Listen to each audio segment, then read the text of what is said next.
bu büyük Qiyaslı batalyonunda böyük şikayetleri var. Ben onlar hamısını bir demeyeceğim. Ama qazilərlə, Nizami müəllimlə, Qələndar müəllimlə xahiş edirəm buyursunlar bura. Əlamdar da gelsin. Allah size var eləsin. Bu günləri sizden çok sevilen yoktur çünkü büyük bir döyüş yolu geçmişsiniz. Sağ olun ki bak bugünkü günde sizin de emeğiniz, büyük emeğiniz var burada. Ben öz adımla, bütün bu kıyaslı cemaat adından size derin teşekkür ederim. Çok sağ olun. Benim bir sözüm var. 33 ildir bu günü gözlemişik. Bu doğma torpağımızda kendimizde bak böyle çalak, oynayak, bayram geçirdik. Bu günleri hemen gün kısmet olur. Bakıram arkada uşaqlar dayanıp tepenin başında. Kenarda mağarın yanında adam bir anlığa kaydır 35-40 yıl bundan kabaklık kıyaslıya. Bu işin teşkilatını yerine getirmek için eziyet çekenlerin hamısını dediği ancak burada bak bu cemaatin her birinin eziyeti var. Her birinin kömeği var. Sizlerin desteğiyle, sizlerin kömeğiyle bak bugünkü günü bak böyle hamı yığışıp bir yere bu güzel bayramı qeyd edeyim. Allah sizleri korusun. Allah cemaatimize değmesin. Bir daha arzu eləyək ki bak kendimizde toplaşaq. Bak böyle toplantıdan sonra yastıda hələmiz öz evlerimize dağılışaq gedək. Uzaq getməyək. Sağ olun, var olun. Her birinize teşekkür edirəm. Hadi gelir.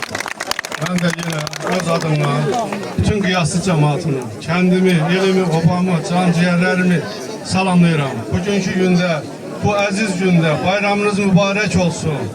Həmişə deyirdik ki, gələn il öz kəndimizdə, amma indi deyirik ki, inşallah yaşayaq, öz kəndimizdə belə bir tədbiri keçirək.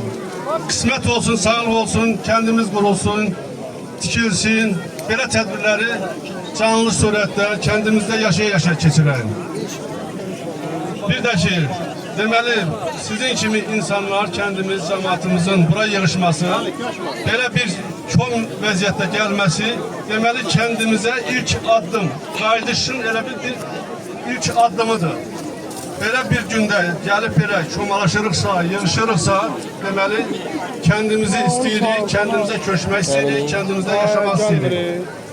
Bir də nəzərinizə çatdırım ki, bizim kəndimizin Allah verdi qiyaslı şairi var, yazarı var. Həmişə qiyasını təmsil edib, Allah canını sağ eləsin, Allah ömür versin. İndi isə bizim bir dənə də yenə yazarımız var, Əlamdar İsmailov İdrisoğlu. Onun bugün kitabı çıxıbdı. Onun kitabının bugün təqdimatını, açılışını edirik. Allah Əlamdara da, hani Əlamdar?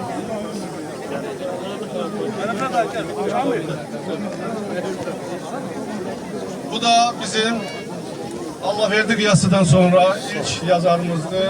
Kitabı da çıxırdı. Bugün onun elə dedik kendimiz, cemaatimiz buraya yarışmışken onun kitabının təqdimatını təqdim eləyək. Allah canını sağ eləsin, Allah sana ömür versin. Bundan sonra da daha da yazasan, kendimizi temsil edesin. Sağ olun. Çok sağ olun, var olun. Ben Əlamdara öz adımdan təşəkkür eləmişəm.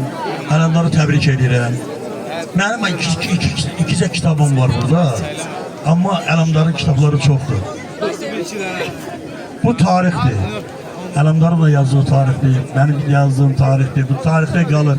Şəhidlərimizə də ait şeirlər var. Ben arzu edirəm ki, qiyasımızdan qoy daha çoxlu yazarlar çıxsın. Qoy daha çok yazanlar olsun. Bu qiyasımızı tanıtsın. Allah'a şükür, min şükür. Benim YouTube sayfam var. Ama qiyaslı.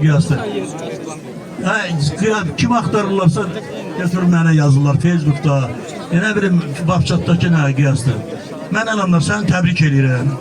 Sana uzun ömür, can sağlığı. Kitaplarından kim istese götürsün. Əlamdarın kitabı bak burada var. Burada var. Götürsün.